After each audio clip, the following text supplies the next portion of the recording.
Good morning, beautiful people. It is Tamiel with I Am All That You Are, and I am back with a video that I told y'all I was coming with. Told y'all.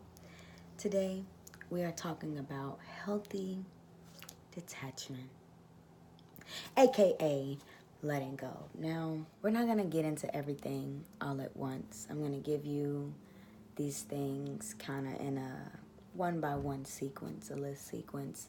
I have my handy dandy notebook here. I have a new notebook, y'all. It's like coloring pages and quotes. So that kind of really drives my writing or guide my writing when I'm jotting down things in my notebook. Just so happened the quote that appeared on this page. And I posted this on my Instagram, so if you follow me, then you've seen these notes and you kind of know what we're going to get into a little bit today. But this page in particular has this quote by Toni Morrison, and it says, "At some point, the world's beauty becomes enough." And I really resonated with this quote when I was thinking about this topic and meditating on this topic of healthy detachment, because when you learn to really see the beauty in things and really appreciate things for what they are, it is a lot easier to become content with things in the way that they are, and even become content with yourself in the way that you are, and become content with situations in the way that they end, and the ultimate being and level of contentness. So that's really what that quote had me thinking about when I was getting into these notes. So let's jump into this video and stop all of this talking. I mentioned on my Instagram live that I was going to share a little bit more about my journey with crystals and how I've been putting that into my practice. So I did want to share some crystals that are supposed to help you with detachment and releasing negativity and letting go of things in your life that don't really serve you. So I have some of these crystals here and I have them written down, so I'm going to share them with y'all.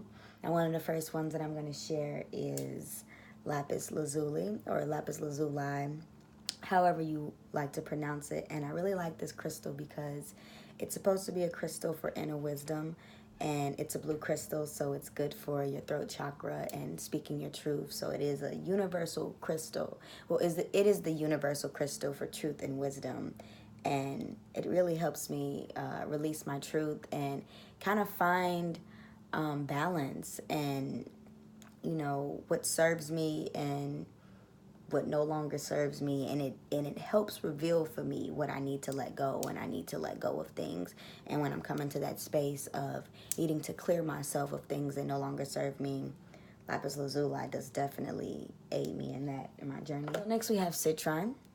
I have 2 Citrine pieces here, and I think I have a few more in my crystal drawer, but these are 2 predominant pieces that I use a lot for my meditation. And Citrine is also a really good crystal for creativity and for your sacral chakra. So it's supposed to be a good crystal for letting go as well, Citrine. Malachite. Now this is one of my favorite crystals because this is supposed to help you relieve your true heart's desire. And when I'm going into my meditation and focusing on things with an intention, such as letting go or detaching or releasing things, I feel like my malachite really aids me in seeking out those things, seeking out to really release those things and bring in the things that I do want to see in my life and the things that I do want to feel in my being. So, gotta get you some malachite. Next, we have Amethyst. Everybody loves their amethyst. Why? Because amethyst is a really good crystal to aid you in your intuition and in unlocking the powers of your third eye and your psyche. That's why a lot of people love amethyst, for one, because it's really good with that third eye and unlocking those psychic powers and channeling and really talking to your inner God, goddess, being, whatever you identify that force as. But your amethyst is really good with helping you to communicate with that. And when you're seeking to let go of things, when you're seeking to let go of people, when you're looking for that aid in releasing, your inner being can really aid you in that because they're content. with everything that they have, and they have no attachment to these things. All they have is you. So they really help you reconnect with yourself and the things that are important. Amethyst. And one last crystal I'm going to share with y'all is clear quartz. Now I have 2 pieces of clear quartz, and I also want to talk about rose quartz. That's another quartz piece that is really good for letting go. Rose quartz reconnects you with compassion and love and empathy, and really gets in tune, really helps you get your emotions realigned and to rebalance yourself, so that when you're, upset about losing something, or you're upset about losing someone, your rose quartz really gets you back in tune with that self-love, with that self-contentness, with that compassion and that empathy, and, learning to understand other people and their reasons for doing things, and learning not to take everything personal against you and as an attack to your heart. Rose quartz. Clear quartz is a really balancing stone, and it works to amplify the powers of all your other crystals, but it in itself is a really cleansing stone. So those quartz, don't play with them quartzes. Quartz, clear quartz, you got rose quartz, you got your citrine, you got your malachite, amethyst, and don't forget your lapis lazuli. Now, as I said, all of these crystals aid you in releasing and banishing negativity, releasing people and things that you don't want in your life, losing that attachment to things. And there are plenty of other crystals that can aid you in that. These are just some that I like to use in my practice, in my meditation, when I'm focusing on these things. So now that I've ran through all of the crystals, and also feel free to come through the comments and talk to me about some of the crystals that y'all use for letting go, or some of the other ways that y'all use crystals in y'all practice. Like, I'm really trying to find other ways to incorporate these wonderful beings into my life. So I'm all open to ideas. First, we're going to talk about letting go of material possessions, material things that are not permanent, y'all. First of all, let's remind ourselves that these things are not permanent. Oh, this is my hematite ring. These things are not permanent. They're man-made. Well, these are not man-made things, but most things that we value in our lives are man-made things, first of all, and that in itself kind of speaks to their valuableness, or how much they should be valued in our life over other things that should have priority in our lives. Like, for a lot of people, money means more than family. For some people, shoes, fashion mean more to them than things like their friends and their responsibilities. So all of these things, hold places in our lives that they always should not have. They hold pedestals in our lives that we should not always award them. And we have to remind ourselves that moderation is key. Moderation is understanding that too much of anything is not good. Well, also too little of anything is not good. When we're taking breaks from things, like, I'm gonna give y'all a perfect example. I love rings. Like, I've had so many rings over time, and if you've been on my channel for a while, you've probably noticed that I had the Ankh ring. I had the Sri Yantra ring at one point. I had another Ankh ring before the last Ankh ring I had. They're all gone. I had a heart cladage ring that my mom gave me, gone. And, my rings at one point really meant really meant life to me. And I remember when I first lost my cladage ring, I cried. I cried like real tears. And it wasn't because I was really, it wasn't because I was sad that I lost it. It was the absence of it that really bothered me. The emptiness that I felt on my finger from it not being there. And it was all because I didn't give myself that space. I didn't give myself those breaks to really be like, okay, let me take this off and not grow that attachment to it. Because at any time it could leave. And am I prepared for that? I wasn't. And just like with my previous rings, even my Ankh ring and my Sri Yantra, like, even though they're gone now at this point, now I'm in a space where it doesn't bother me as much. I'm not thinking about it all the time. I'm not, bothering and stressing myself out looking for them and wondering where they are. Like, you have to give yourself that space. And I gave myself that space. You know, once I lost that first Ankh ring, I was like, okay, this is what we gonna do. We gonna take these off every once in a while. And, you know, we not gonna grow comfortable with this always being here. We're not going to grow reliable and dependent on the energy that we've placed in these things. And we're going to recognize that that energy is in ourselves, and that we give these things value. We give these things the value that they have in our lives. So we have to recognize that that value is, it's here. It's always here. It's always here. So yes, that's letting go of, you know, things, material possessions, things that don't really deserve all of your time, all of your energy, all of your focus. Imagine if you redirect that focus to other things in your life, like incorporating different things into your life and incorporating different people and connections into your life. Like, make room for that. Let go of things and make room for that. So the next thing we're going to get into is letting go of emotional baggage. And y'all, we about to get deep now, okay? Because emotions, like, everybody wants to always talk about in their feelings. You and your feelings, she and her feelings, they and their feelings. But what's really wrong with that? What's really wrong with people? Let me take a step back.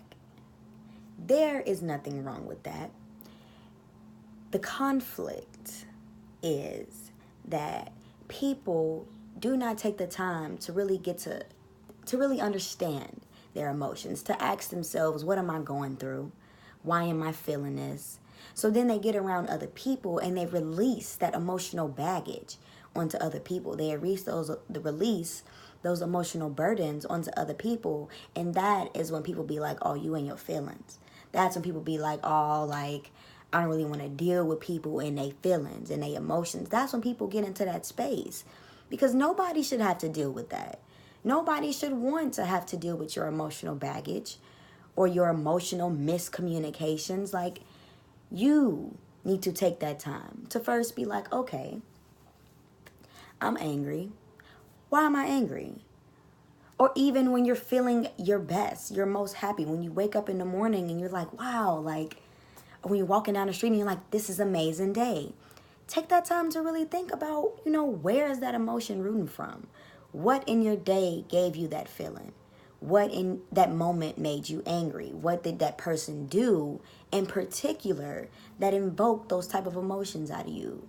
What happened? You know, what was it? You have to really get in tune with that root. You have to really take that time to sit there and think about these things. And when you take that time to think about these things, it becomes easier to understand, oh, well, this is what I'm feeling. And this is why I'm feeling what I'm feeling. And when those feelings come up later, you're able to recognize, you know, oh, this is why I'm feeling this. Because obviously this, you know, this is happening again in this situation. Or, you know, oh, I lost something. You know, I'm recognizing that when I lose things, I feel sad or I feel this way. And you can also work to change how you feel when things come up. You know, like me, when I lose things, you know, as we were just talking about material possessions, when I lost my rings, y'all, like, I had to change my reaction because I couldn't just keep breaking down every time I lost my rings. I kept losing them. So, you see, I had to redirect my emotions, and I had to redirect how I was reacting to these things. And you always have that room to do that once you take that time to really understand what you're feeling and where it's coming from. That's handling that emotional baggage, y'all, and not putting it on nobody else to deal with. That is not fair. And when people come to you and be like, oh, you and your feelings, don't take it the wrong way. Take that time to take a step back and redirect yourself. Redirect where you directing your emotions and your communication. Work on that too. Learn how to communicate what you really feeling instead of another thing. Be honest with yourself. Because if you're not honest with yourself, you're going to be sitting there trying to play yourself. Like, I ain't really mad. And you so bothered. You so bothered. And you sitting there denying the fact that you are bothered, recognizing that you are bothered in your spirit. You are bothered. You're so bothered. But you sitting here and you won't be honest with yourself. You won't be honest with the situation. You won't try to move forward in the situation. You're being stubborn. So you want to sit here and be like, I ain't mad. It's fine. It's not. Be honest with yourself. Be honest with other people. Communication, again, y'all, like your communication, you'd be surprised how much it can aid you in, just understanding what you're going through on a day-to-day basis and communicating that to the people around you so that they respond in ways that are healthy to you moving on and not elevating the issue. Because you know how sometimes you can communicate something to somebody and you don't even recognize that it's the way that you communicated that got them responding in a way that just blew everything up, and it had nothing to do with them, but now they responded in a way that added everything to do with them. So you want to prevent all of that. That is, again, putting your emotional baggage on people, and you, don't be surprised when you get that type of response. Do not be surprised when you get that type of response, as within, as without. So whatever you putting out, that's what's, whatever you getting on the outside, is what's in you. That's what you put out. Whatever you getting on the outside is what you putting out. So recognize that. When you communicating to people how you feel, especially about something that they did, recognize first that it might have started with you. That it might have started with the way that you came about something or the way that you approach a situation. Now we're going to get ready to wrap this up, and we're getting into the best part. So now, y'all, the moment we've all been waiting for. Let's talk about how to healthy ways to let go. Healthy ways to detach from people. From people, I'm talking your exes, your besties, and your ain't even the restes. I'm talking everybody, y'all. We talking about how to let go of the ones that ain't serving you no more. The ones that you looking at the way that they move in your circle and you like, this ain't it. This ain't it, y'all. Let's talk about healthy ways to let go of these people. And, I mentioned in my live on Instagram that I'm coming with a different perspective, y'all. Now, I've heard many different people be like, when you letting go of people, don't let go. Don't forget everything, da-da-da-da-da-da. And that's right, don't forget everything that they did, but forgive them. Forgive them for what they did. Never forget who a person is. Never forget who they show you that they are. Never forget that. But always give them that room and that space for forgiveness. But before you even do that, work, there's something that comes first. And people typically leave this out. What comes first, Tamiel? Forgiving yourself. Forgiving yourself for any and everything that you may have done to this person, or to anything, to an animal, to a tree, to a flower. Forgiving yourself. Let it go there first. Let it go. And then when you forgive yourself, when you're not punishing yourself for anything that you did, when you are not constantly burdening yourself with that emotional guilt, with that emotional trauma, when you've let it go yourself, then can you really move forward and let it go with the person or the situation. That's when you can move forward. So, yes, y'all. Yes, never forget who a person is. Never forget what they've done. Forgive them. But before you even do that, forgive yourself first, so that then you can really, genuinely forgive them. Because you have to let it go in yourself first. And in your being, when you have become at peace with something within yourself, you are already at peace with it. On the outside, like when you take it to somebody else, there's nothing that they can really do to shake you in that situation. Because why? You've already become at peace with it with yourself. Like before you can even take that time to move forward with that person, you have to let it go in yourself. And when you let it go in yourself, you have that peace to go to them and move forward. So start there first. Start there. And when you forgive yourself first, as I said, you move forward with the person. You're able to forgive them. And how do you do that? How do you just let go of somebody cheating on you for your whole relationship? Or how do you let go of somebody lying to you about, something they did or something that they took from you or something that they, how do you let that go? How do you forgive them for that? I told you, once you become at peace with it in yourself, it becomes a lot easier And once you become at peace with it within yourself, it becomes less of an attack on yourself. It becomes less of an attack on you, because then you're setting your ego aside. Then you're really taking the time to be like, okay, why you really do this? What's your, like, what's really up with you? What's really to you? And when you do that, you reveal an onslaught of things about the person, an onslaught of things about the relationship. Like, you reveal real things. You see the truth. When you actually take that time and, do the digging, you see the truth. So that is how you come into that space of being like, okay, now I can forgive you, because I see that the real situation is this. I see that the real issue is, I might have did this back then and there, messed up the trust, messed up the loyalty of the dynamic. And now it makes sense that you are inflicting things like that on me, because I've already inflicted such pain on you. And you see what I mean by you coming at peace with yourself, forgiving yourself for stuff first. And then when you come to people, asking for that forgiveness, or when you go to forgive someone else, then can you be like, oh, well, it wasn't even a personal attack on me, because now I understand that it could have been me first. Or I understand that it could have been this first. And sometimes it's not always the other person's fault. You have to understand that other people are at different places in their growth process also. Not everybody is always in the same place as you. So understand that, yes, they may have inflicted this on you, but it might have been out of them not knowing how to communicate that you made them feel this way, or that this made them feel this way. Something that had absolutely nothing to do with you. You never know. So take that time first. Forgive yourself. Find that peace. Then you can really see that it ain't about you. It ain't personal. And you can really genuinely forgive somebody and let it go, and not have to dangle something over them, every time something comes up in the future, if something comes up in the future. Because that's something you don't want to do. You don't want to dangle things over people as leverage, things that they've done to you, things that they've done in their past, someone that they used to be. Give people that space, again, to show you that this is who I am. This is what I'm bringing to the table. You can take it or you can leave it. And then you can decide whether you want to take it or whether you want to leave it.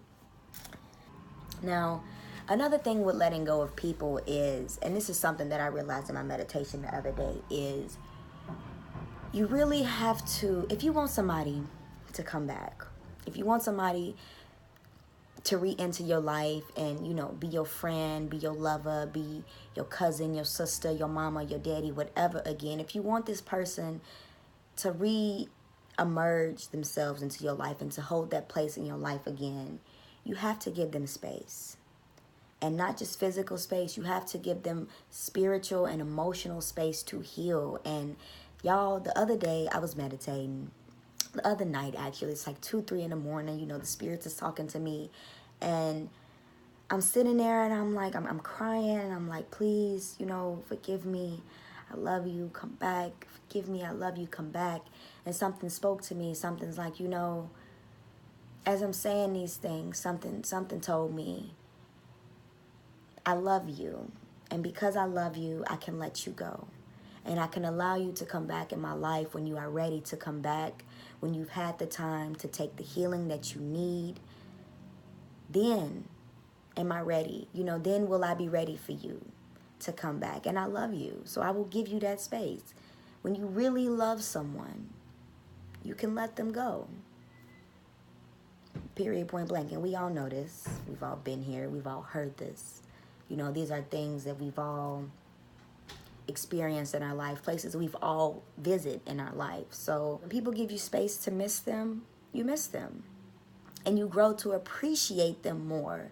The place that they have in the life, the things that they bring to your life. You grow to appreciate all of those things more when you have that space. When you get into an argument with your friend, y'all take that space. Y'all still have y'all friendship. Y'all still, ride or die. But to, rekindle that, y'all got to take that space. Y'all got to give each other that space to heal, that space to process. Let me remind you again, we are all on different levels in our growth. What may, come to you in one way can hit another person in a completely different way.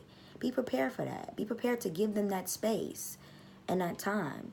And, you know, I have some affirmations now for y'all to really solidify some of the things that I'm talking about in terms of letting people go, just to give you a clearer example of what these things sound like, what they look like, a visual. So one of the first ones is just a question for you to reflect on.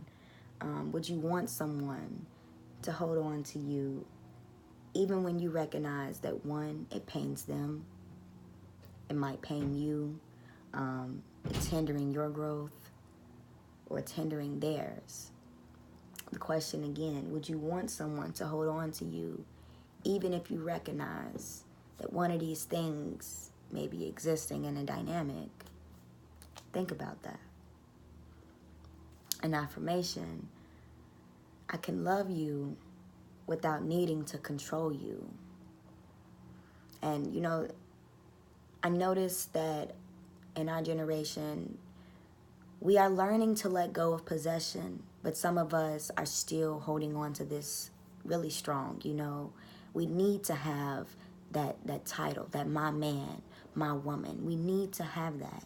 That too is control, y'all. That too is attachment.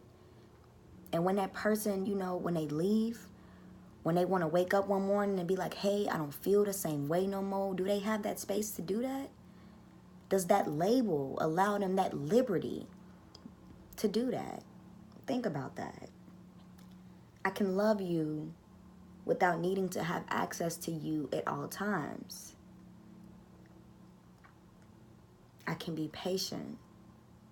I can show empathy. I can love you and give you space to heal. And that's all that I have for y'all right now. I hope this video was really good guidance on healthy ways to let go of not only things and emotional baggage, but also people. Not only letting go of people, but learning to move into that space of allowing people back into your life and creating an environment where people can re-enter into your life without feeling any type of way, you know, like having to rehash out any things, having to, you know, fix anything before they come back. Create that environment initially. When you're ending your relationships, when you're, you know, learning to move on and take space from people, create that environment with, you know, y'all can come back together and be friends. And, you know, it's not all that pain and that hurt there that y'all have to dig through first to get back to that level ground. You know, create that environment first. I'm repeating this as many times as I need to. Create that environment first, immediately. Even when you get into a relationship, you know, let it be known that, hey, well, if and when we done with this, let's be friends. Let's work on our friendship now so that when, you know, we need to take that space from each other to grow in whatever direction the universe calls us to grow in, we can come back together and still have our bond. We can still have our friendship. Let's start moving in that direction with, you know, the way that we extend ourselves, not only to our relationships, but to all, you know, not only to our intimate relationships, but to all our relationships, from our friendships to our partnerships, to your business partnerships, to your relationships with your families, you know, your employers, everything. Extend that. Extend that. But first, find it in yourself. I am all that you are. I love y'all. And if you're new to my channel, do not forget to check out my past videos to learn a little bit more about me and my channel and what I have to bring to you here at I Am All That You Are. And don't forget to like and subscribe and check out my social medias down below to keep up with more on me and the things that I am bringing to the world. I love y'all. Again, stay blessed and healthy detachment, y'all. Healthy detachment. I'll see y'all in the next video.